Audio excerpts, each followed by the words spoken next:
صباح الخير او مساء الخير على حسب احنا فتحنا الفيديو امتى. لو لسه بقى ما عملتيش الغدا، تعالي ناخد بقى من بعض افكار كده ونعمل احلى حواوشي في الدنيا.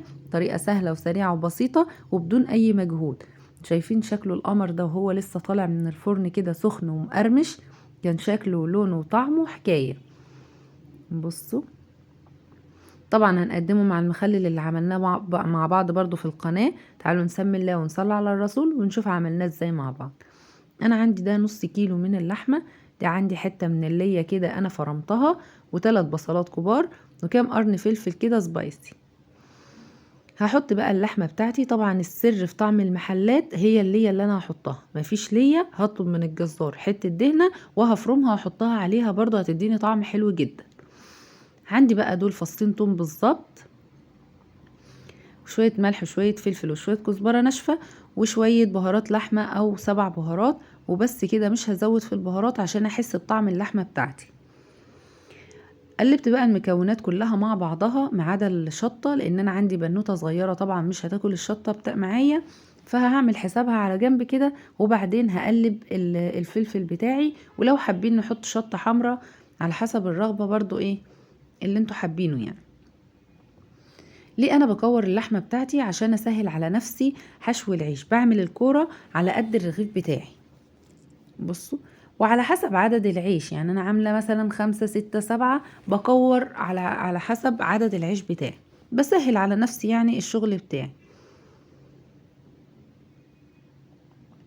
هنا عندي بقى العيش بفتحه فتحة بسيطة زي ما انتم شايفين كده، وببتدي اخد الكورة بتاعت اللحمة بتاعتي وادخلها جوه الرغيف، افردها بصوابع ايدي كده من تحت ومن فوق، عشان يبقى الرغيف كله سمكه من جوه سوا بعضه، يبقى كل اللحمة متوزعة توزيع حلو كده.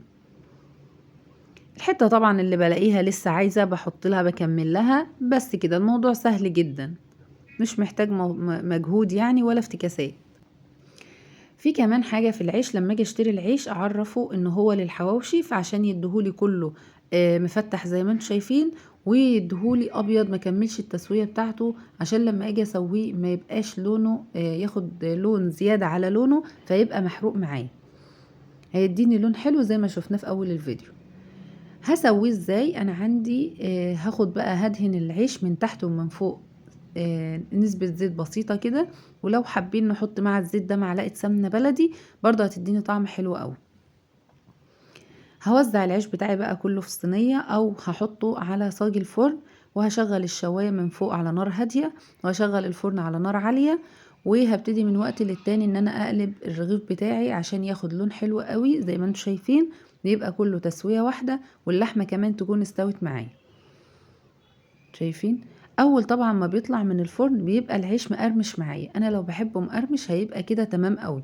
طب انا بحبه طري شوية، ممكن ان انا احطه في طبق او في حلة واقفل عليها، فالبخار هيسوي العيش شوية، فهيديني نسبة طراوة كده للعيش.